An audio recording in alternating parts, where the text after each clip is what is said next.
রকমারি গল্পকথা চ্যানেল থেকে আমার সব দর্শক বন্ধুদের অনেক অনেক স্বাগত জানিয়ে আমি কিছু প্রশ্নের উত্তর শেয়ার করছি। যেমন 2009 খ্রিস্টাব্দে এক প্রাক্তন দম্পতি দুটি ছবির সেরা ছবির অস্কার পুরস্কারের জন্য মনোনীত হয়েছিল। এরা কারা? উত্তর হচ্ছে ক্যাথলিন বিগলে এবং জেমস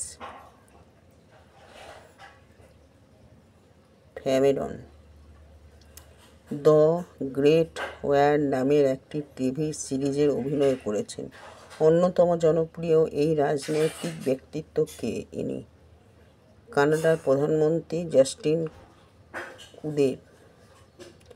দুবার প্লেন দুর্ঘটনায় পড়েছিলেন এই নোবেল জয়ী লেখক পরে আত্মহত্যা করেন।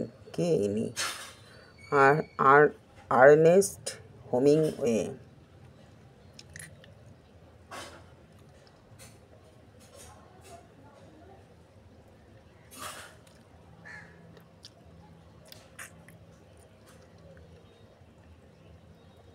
আমি পরের প্রশ্নই আসি।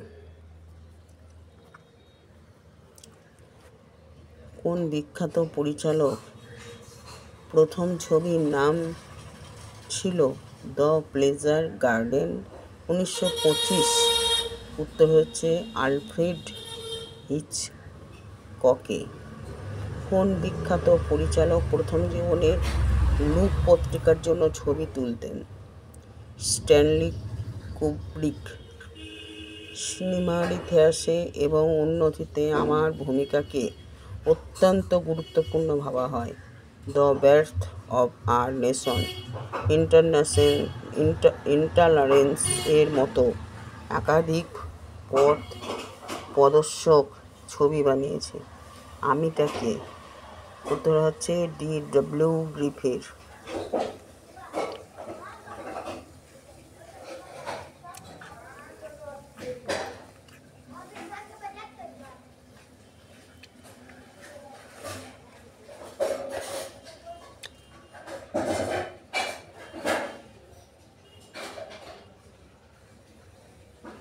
আমার এই প্রশ্নের উত্তর আপনারা কে কোথা থেকে দেখছেন আমি জানি না। যদি ভালো লেগে থাকে অবশ্যই একটা লাইক শেয়ার করবেন। আমার চ্যানেলটাকে সাবস্ক্রাইব করে আমার পাশে থাকবেন। পাশে থাকা বেল আইকনটি প্রেস করলে সবার আগে আমার দেওয়া এই আপডেট আপনাদের কাছে পৌঁছে যাবে। সবাই খুব ভালো থাকবেন, সুস্থ থাকবেন। অনেক অনেক ধন্যবাদ জানিয়ে আজকের আমার ভিডিও শেষ করলাম। আবার পরে ভিডিওতে দেখা হবে। ধন্যবাদ।